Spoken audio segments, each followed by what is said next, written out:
Assalamualaikum viewers, मेरा नाम सद्दाम हुसैन है और आप देख रहे हैं मेरा YouTube channel. In this video we will talk about Python. Python एक interpreted object oriented high level programming language है जो कि डायनामिक सेमेंटिक्स का इस्तेमाल करती है। इसका मतलब कि आप डेटा टाइप्स को रन टाइम पे चेंज कर सकते हैं। पाइथन को एक रीडेबल और यूज़र फ्रेंडली लैंग्वेज के तौर पर माना जाता है और इसका इस्तेमाल बेहद आसान है। Guido and Rossum, the inventor of Python, developed this language in late 1980s. From 1980 to 12 of July 2018, Guido and Rossum अकेले इस लैंग्वेज को डेवलप और मेंटेन कर रहे थे। In 2000, the first version of Python was released और फिर 2015 में कुछ चेंजेस के साथ Python 3 को लॉन्च किया गया। After 2018, Guido and Rossum permanently leave this role and elected 5 members of developers. They lead the development team.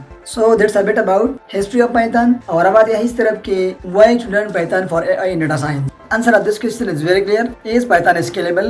Once you write a script, you can use it many times. And Python is a valuable language to learn due to its versatility, ease of use, and broad application in various fields like data science, artificial intelligence, machine learning, deep learning, neural networks, robotics, web scraping, web development, and automation. Its beginner-friendly syntax and its active community contribute to its popularity. So that was a short introduction and history about Python. Thank you for watching. Next video will about VS Code setup in our past program in Python.